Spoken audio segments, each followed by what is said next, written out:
Here's a concise argument that you could employ, all right? Premise one, if it's possible to die with the guilt of sin on your soul, but yet still be in friendship with Christ, well then purgatory would be necessary for heaven.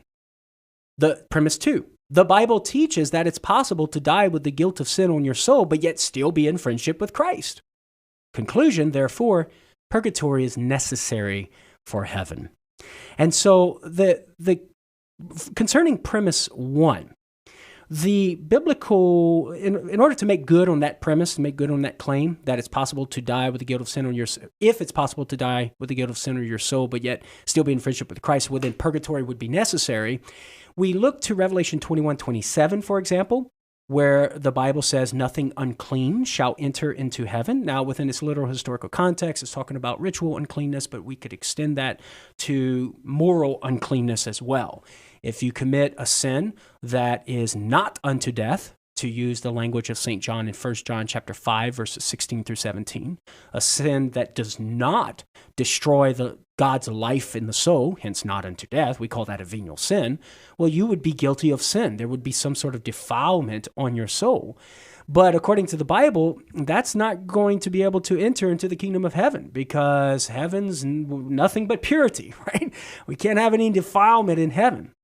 So that substantiates premise one. That argues for premise one. Premise two says the Bible teaches that it is possible to die with the guilt of sin on your soul, but yet still be in friendship with Christ. And the key text to support that premise is, as I just mentioned, 1 John chapter 5, verses 16 through 17, where St. John clearly articulates a distinction between a sin not unto death and a sin unto death. And he's not talking about physical death here. He's talking about spiritual death. So some sins will lead to spiritual death. We call that mortal sin. It's going to have a mortal effect on the soul. God's life is no longer going to exist in the soul. Those sins that do not lead to spiritual death, we call that venial sin. Well, what does that mean? That means that you still have God's life in your soul. You're still a friend of God. But yet you've committed some offense against God and therefore are defiled. You know, Jesus even implies this in Matthew. The specific verse is slipping my mind right now. Let's see if I can get it. Matthew 5:19. Jesus says, listen to this, whoever then relaxes one of the least of these commandments and teaches men so shall be called least in the kingdom of heaven. Notice, relaxes one of the least of the commandments, but yet still in the kingdom. So sin, but yet still in the kingdom. So it's not a sin that merits separation from the kingdom or separation from Christ. Right. It's a sin that defiles the soul, but yet the soul is still in the kingdom, therefore still a friend of God.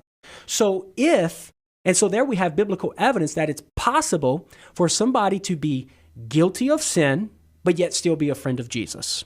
And so if that person dies with that guilt of sin, well, then that guilt of sin is going to have to be purified before that soul enters into the glory of heaven. And that purification, that final purification of the elect who die without that perfect holiness that's necessary for heaven will undergo that final, that's what we call purgatory. So there's a succinct argument for our friend there, Caleb.